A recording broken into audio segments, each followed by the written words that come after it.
മരിക്കുന്നതിന് മുൻപ് രക്ഷപ്പെടാനുള്ള എല്ലാ വഴികളും അയാത്തുള്ള അലി ഖുമൈനിയുടെ മുന്നിലുണ്ടായിരുന്നു.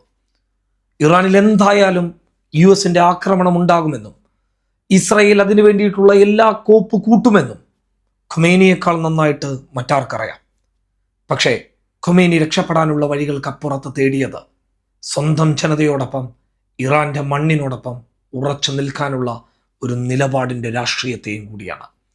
ആ മനുഷ്യന് രക്ഷപ്പെടാനുള്ള വഴികൾ റഷ്യ തന്നെ പറഞ്ഞു കൊടുത്തിരുന്നു എന്നുള്ളതാണ്.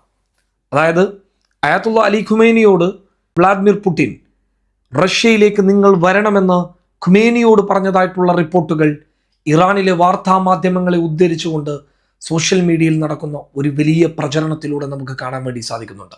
അതിൻ്റെ ഒരു ചെറിയ പോസ്റ്റർ നിങ്ങൾക്ക് ഇവിടെ കാണാനും സാധിക്കും.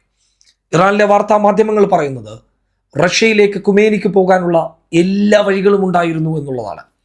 പക്ഷേ ഖുമൈനി US-ന്റെ ശക്തമായിട്ടുള്ള ആക്രമണ കൊലപാതക ഭീഷണി മുന്നിലുണ്ടായിട്ട് പോലും ഒരിഞ്ച് പതറാതെ, ഒരിഞ്ച് പിന്നോട്ട് പോകാതെ, നെഞ്ചും വിരിച്ച് നട്ടെല്ല് നിവർത്തി തൻ്റെ ജോലി, തൻ്റെ കർത്തവ്യം എന്താണോ അത് തൻ്റെ കൊട്ടാരത്തിലിരുന്നു കൊണ്ട് തൻ്റെ മേഖലകൾ കൈകാര്യം ചെയ്യുന്നതിനിടയിലാണ് അയാത്തുള്ള അലി ഖുമൈനി മരണപ്പെട്ടു പോയത്. അദ്ദേഹത്തിൻ്റെ മരണത്തിന് മുൻപുള്ള, മണിക്കൂറുകൾക്ക് മുൻപുള്ള, ദിവസങ്ങൾക്ക് മുൻപുള്ള ആ രീതിയിൽ പുറത്തു വരുന്ന റഷ്യയുടെ ക്ഷണം നിരസിച്ചത് അതൊരു നേതാവിൻ്റെ ആർജവത്തെ, ധീരതയെ തുറന്നു കാണിക്കുകയാണ്.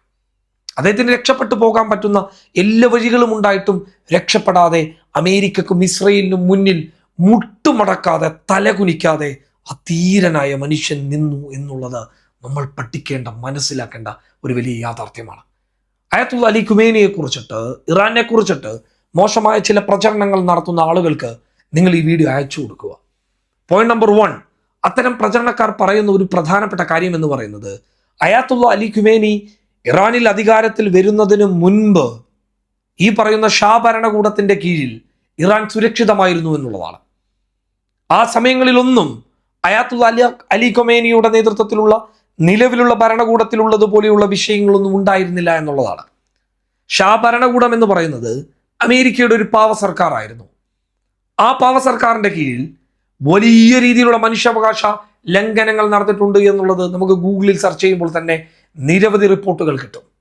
ആ കാലത്ത് ഈ ഷാ ഭരണകൂടത്തിനെതിരെ സംസാരിച്ചു കഴിഞ്ഞാൽ രാജ്യദ്രോഹ കുറ്റം ചുമത്തിയിട്ട് അകത്തിടുമായിരുന്നു, അവരെ തൂക്കിലേറ്റുമായിരുന്നു. അതോടൊപ്പം തന്നെ സെവക് എന്ന പേരിലുള്ള ഒരു രഹസ്യ സ്വഭാവത്തിലുള്ള ഒരു പോലീസ് സംവിധാനം ഉണ്ടായിരുന്നു. അവിടെ രാജഭരണകൂടത്തിനെതിരെ, ഈ ഷാ ഭരണകൂടത്തിനെതിരെ സംസാരിക്കുന്ന ആളുകളെ വ്യക്തമായി തേടി പിടിച്ചുകൊണ്ട് അവരെ ആക്രമിച്ച് കൊല്ലുന്ന, അവരെ ദയനീയമായിട്ടുള്ള പീഡനത്തിലേക്ക് വലിച്ചിഴക്കുന്ന ഒരു സംവിധാനമായിരുന്നു അവിടെ ഉണ്ടായിരുന്നത്. അതായത് അഭിപ്രായ സ്വാതന്ത്ര്യം അവിടെ ഇല്ലായിരുന്നു എന്നുള്ളതാണ്. എങ്കിലും ഈ വസ്ത്രധാരണത്തിന്റെ പേരിലുള്ള സ്വാതന്ത്ര്യം മാത്രമായിരുന്നു എന്ന് വേണമെങ്കിൽ പറയാം. സത്യം പറഞ്ഞു കഴിഞ്ഞാൽ ഷാ ഭരണകൂടത്തെ പിന്താങ്ങുന്നവർക്ക് സുഖജീവിതവും എതിർക്കുന്നവർക്ക് നരക ജീവിതവുമായിരുന്നു അവിടെ ഉണ്ടായിരുന്നത്. അങ്ങനെ നോക്കുമ്പോൾ അയാത്തുള്ള അലി ഖുമൈനി എന്ന് പറയുന്നത് അദ്ദേഹത്തിന്റെ നേതൃത്വത്തിൽ വന്നിട്ടുള്ളത് ഒരു ഇസ്ലാമിക് റിപ്പബ്ലിക്കാണ്. ആ ഇസ്ലാമിക് റിപ്പബ്ലിക്കിൽ സ്വാഭാവികമായിട്ടും ഇസ്ലാമിക് റിപ്പബ്ലിക്കിന്റെ ഭാഗമായിട്ടുള്ള മതപരമായിട്ടുള്ള കാര്യങ്ങൾ പറയും. അതേസമയം സ്ത്രീകൾക്ക് വിദ്യാഭ്യാസം നിരസിച്ചു എന്ന് പറഞ്ഞുകൊണ്ട് വലിയ രീതിയിലുള്ള പ്രചരണം നടത്തുന്നുണ്ട്. ഇറാനിലെ യൂണിവേഴ്സിറ്റികളിൽ പലപ്പോഴും പുരുഷന്മാരെക്കാൾ ചിലപ്പോൾ 50-60% സ്ത്രീകൾ ഉണ്ടാവുന്ന കാഴ്ചകളാണ് നമുക്ക് കാണാൻ വേണ്ടി സാധിക്കാറുള്ളത്. മതപരമായിട്ടുള്ള ചില വിലക്കുകൾ അവിടെ ഉണ്ട് എന്നുള്ളത് നമുക്കൊക്കെ അറിയാവുന്ന കാര്യമാണ്. ആഭ്യന്തരമായിട്ട് ചില കടുത്ത നടപടികൾ, തീവ്രമായിട്ടുള്ള തീരുമാനങ്ങൾ ഇറാനിൽ ഉണ്ടായിട്ടുണ്ട് എന്നുള്ളത് നമുക്കൊക്കെ അറിയാവുന്ന കാര്യമാണ്. അത്തരത്തിൽ പലതിനോടും ചില രീതിയിലുള്ള തോന്നിവാസങ്ങളെയും നമ്മൾ എതിർക്കുകയും ചോദ്യം ചെയ്യുകയും ചെയ്തിട്ടുള്ളതുമാണ്. പക്ഷേ അതേസമയം ഇറാൻ അന്താരാഷ്ട്ര തലത്തിൽ എടുത്തിട്ടുള്ള നിലപാടുകൾ സ്വീകാര്യവും അത് നിലപാടുകളുടെ യഥാർത്ഥ നിലപാടാണ് എന്ന് നമുക്ക് പറയാൻ പറ്റുന്നതുമാണ്. ഒന്ന്, ആരാണ് ഇത്ര കാലമായിട്ട് ഈ അമേരിക്കയുടെ സ്വേച്ഛാധിപത്യത്തിനെതിരെ, ഇസ്രയേലിന്റെ അധിനിവേശത്തിനെതിരെ ആരാണ് യഥാർത്ഥ ശബ്ദത്തിൽ വേണ്ടിയിട്ടുള്ളത്? ദുബായ് ആണോ, UAE ആണോ, അബുദാബി ആണോ, ഖത്തർ ആണോ, അല്ലെങ്കിൽ ഒമാൻ ആണോ, അല്ലെങ്കിൽ ഈ പറയുന്ന തുർക്കി ആണോ?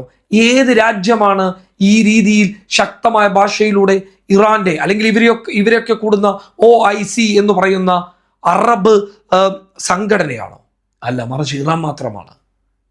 ഒരു സമയത്ത് റജബ് തായിബ് എർദോഗാൻ സംസാരിച്ചിരുന്നു എങ്കിൽ പോലും, എന്നാൽ ഇപ്പോൾ അദ്ദേഹം പോലും നിശബ്ദനായിരിക്കുന്ന സമയത്ത് ഖൊമേനി അന്നും ഇന്നും പറഞ്ഞൊരു സ്റ്റാൻഡിൽ നിൽക്കുകയാണ്. അപ്പോൾ ജനാധിപത്യം കൊണ്ടുവരാനാണ് ഈ പറയുന്ന ഇറാഖിൽ ആക്രമണം നടത്തിയത് എന്നുള്ളതാണ് ആര് പറയുന്നത്? അമേരിക്കയും ഇസ്രയേലും പറയുന്നത്. ജനാധിപത്യം കൊണ്ടുവരാനാണ് പോലും. ലോകത്തിന്റെ ജനാധിപത്യത്തിന്റെ സപ്ലയേഴ്സ് ഇവരാണ് പോലും.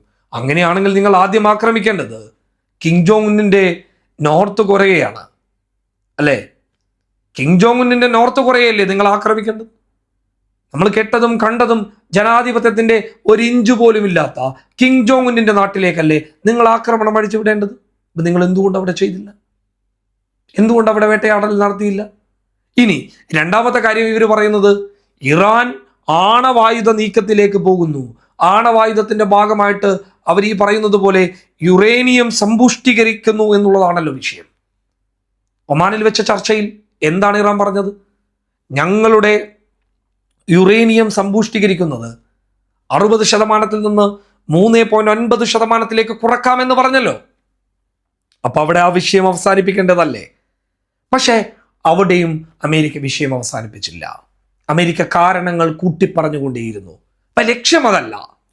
ലക്ഷ്യം എന്താണെന്ന് വെച്ചു കഴിഞ്ഞാൽ വെനിസ്വല എന്ന് പറയുന്ന ഓയിലിന്റെ അല്ലെങ്കിൽ ഈ പറയുന്ന എണ്ണ ശേഖരണത്തിന്റെ, ലോകത്തിന്റെ എണ്ണ ശേഖരത്തിന്റെ ഒരു വലിയ ശതമാനം നിൽക്കുന്നത് വെനിസ്വലയിലാണ്.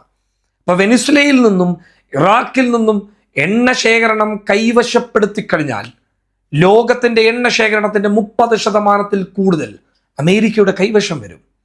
അങ്ങനെ അമേരിക്കയുടെ കൈവശം എണ്ണ ശേഖരണം വന്നു കഴിഞ്ഞാൽ അമേരിക്കയുടെ സാമ്പത്തിക മേഖല, അമേരിക്കയുടെ രാഷ്ട്രീയ മേഖലയിൽ അടക്കം വലിയ രീതിയിലുള്ള ഒരു മാറ്റം ഉണ്ടാക്കാൻ പറ്റും.